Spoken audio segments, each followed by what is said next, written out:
Dans cet épisode, je vais vous parler de la facilité à trouver de la nourriture saine et à moindre coût en Chine. Je réponds à vos questions en vous présentant la Chine et le chinois tels que je les vois et tels que je les vis. Bienvenue dans la Chine, le chinois, comment c'est vraiment.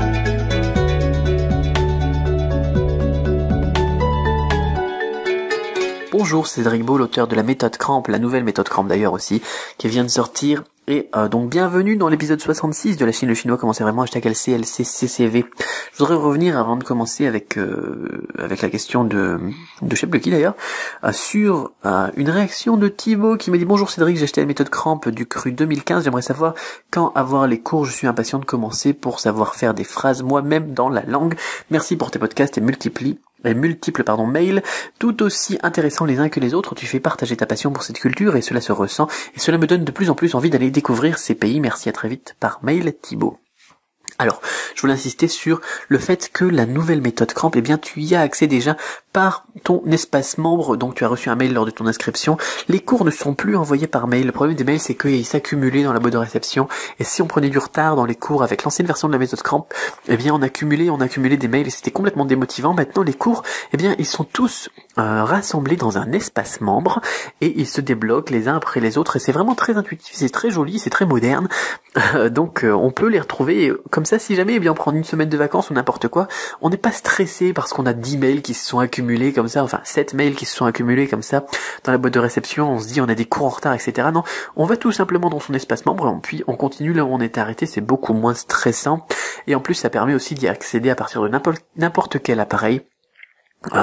D'y accéder, par exemple, si un jour on a l'ordinateur qui plante, eh bien on peut retélécharger les cours à partir de l'espace membre, etc. Parce qu'avant il y avait aussi des gens qui perdaient les mails, ou bien des problèmes d'adresse mail qui étaient piratés, ou bien des fois les gens qui perdaient leur mot de passe, ou bien des boîtes qui étaient trop pleines aussi, boîtes mail remplies, du coup ils recevaient plus les cours, enfin bon, et parfois des problèmes de délivrance, ou je sais pas comment est-ce qu'on va dire ça, de délivration des emails, donc c'est le delivery rate, donc par la société américaine que j'utilise, donc des fois ça marche, des fois ça marche pas, des fois ils sont bloqués par les fournisseurs d'accès, enfin bon c'est compliqué. Et du coup il n'y a plus tous ces problèmes là, maintenant c'est très très pratique, on a un espace membre qui est très joli, très beau, dont le design est amélioré au quotidien, etc. Tout est améliorable au quotidien sans que j'ai besoin de vous réenvoyer des mails, sans que j'ai besoin de vous réenvoyer des leçons, etc. C'est bien plus pratique. On revient un petit peu pour les pionniers de la méthode Cramp sur un modèle qui était proche de la toute première version de la méthode Cramp, sauf qu'il est toujours possible de télécharger les cours. Avant la première version de la méthode Cramp, on avait un espace membre et on voyait les vidéos directement dans l'espace membre, on pouvait pas les télécharger. Maintenant on peut toujours les télécharger, c'est-à-dire que vous pouvez soit y accéder directement à partir de n'importe quel appareil si vous avez une connexion internet, ou si vous avez une connexion internet qui est parfois pas très bonne, vous pouvez télécharger les cours et tout simplement les stocker sur votre ordinateur, votre tablette, votre téléphone pour les visionner, je sais pas, dans le train par exemple, lorsque vous allez au boulot, voilà. Donc tu as déjà accès à tout ça, Thibaut, dans ton espace membre. Surtout si jamais il y a un souci, tu m'envoies un mail ou tu me rajoutes sur Skype. Il y a mon adresse Skype dans plein de mails que j'ai envoyés, généralement en bas des messages, donc puisque tu as reçu plein de mails, tu peux retrouver ça, je pense. Donc le Skype, de toute façon mon Skype c'est Zaiban-Janine, ça fait Banzai-Bas Ninja mais à l'envers, donc ZAIBAN-bas, donc le tiré du 8, JANIN. Voilà, alors on revient donc sur les questions. Question du jour: bonjour Cédric, je viens de découvrir ta chaîne YouTube et j'en suis très heureuse puisque cet été je pars 3 mois pour Shanghai seul à 17 ans et j'ai un peu peur du choc culturel. Tes podcasts vont vraiment, certainement beaucoup m'aider à ne pas gaffer. Cet été, je serai logé mais pas nourri. Il va falloir alors que je me débrouille pour faire mes repas. Et je voudrais savoir s'il est facile de trouver de la nourriture saine à moindre coût. J'ai entendu dire que les produits laitiers sont peu courants. Alors, on a plusieurs questions là-dedans. Donc 2 questions d'ailleurs. Est-il facile de trouver de la nourriture saine à moindre coût? Moi, j'aurais tendance à proposer et c'est très bon aussi pour s'entraîner au chinois, pour les légumes et tout ça, d'aller au marché. Les légumes et la viande, et de la prendre fraîche. Ça fait un peu bizarre de prendre sa viande fraîche comme ça au marché, mais au final, c'est pas si mal que ça par rapport à si on va les acheter à Carrefour ou Walmart ou etc. où parfois on a des problèmes avec la chaîne du froid. Avoir quelque chose vraiment de frais, c'est généralement les animaux ils ont été abattus le matin même, et d'acheter la viande comme ça, il faut y aller tôt le matin pour avoir les meilleurs morceaux. C'est pas mal. Alors si vous êtes plus légumes, eh bien c'est encore mieux. On peut choisir ces légumes comme ça directement au marché. Le marché c'est vraiment quelque chose, on trouve partout aussi. Ça, c'est la grande différence avec la France, c'est que on n'est pas obligé d'attendre le mercredi midi pour aller au village d'à côté, au marché. Non, on a un marché qui est tous les jours. Alors tu vas aller où? Toi, tu vas aller à Shanghai. Donc à Shanghai, ça sera pas difficile à trouver non plus. À proximité de chaque grande résidence, eh bien, on trouve des marchés où on trouve des légumes et de la viande et des œufs et tout ça. Et donc tu pourras trouver tout ce que tu veux là-bas.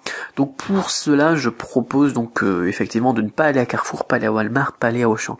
Mais si tu veux des produits laitiers, ou bien tu veux retrouver des céréales, ou bien alors des produits importés ou tout ça, tu peux aller dans ce cas-là à Auchan, Carrefour ou Walmart ou Tesco. On trouve toutes ces marques très facilement à Shanghai. Du coup, tu n'auras pas de soucis non plus de ce côté-là. Par contre, ce sera peut-être un petit peu plus cher, un pot de Nutella en Chine. Faut sortir le portefeuille ou un camembert aussi. Mais on peut trouver aussi donc ce genre de produits laitiers importés du coup. Donc à Shanghai, là il n'y a pas de souci. Donc en Chine, en général, les produits laitiers tels que les fromages régionaux comme on a en France, on n'en trouve pas. Mais puisque tu seras à Shanghai, tu n'auras aucune difficulté à trouver des choses que tu as l'habitude de manger au quotidien. Peut-être que après c'est un problème de budget. Hein. Si tu as un budget d'étudiant, de jeune de 17 ans, là peut-être que tu auras envie de changer peut-être ça fait beaucoup de peut-être, hein, ton régime alimentaire. Moi, je veux dire, quand je suis en Chine, je vais pas m'embêter à aller tout le temps acheter des céréales, acheter du lait Lactel à Carrefour ou autre. Alors peut-être pour mon gamin, mais pour moi, je passe aux nouilles. Je passe aux nouilles, au vermicelle le matin ou au dotian yodia. Ça va aussi au lait de soja avec des trucs que je sais même pas comment est-ce que ça s'appelle en français, mais c'est très bon et c'est sucré. Voilà, on peut trouver pour ses goûts de la nourriture chinoise sur place. C'est aussi possible. Et dans la globalité, à Shanghai, la nourriture est plutôt saine, c'est plutôt propre, les petits restaurants aussi, c'est propre. On a un tri, de toute façon, on a un système de notation des restaurants. Si c'est un restaurant qui est noté A, généralement ça sera propre, la cuisine a été inspectée, etc. Si c'est noté C, ça sera plus pittoresque, on va dire plus plus typique.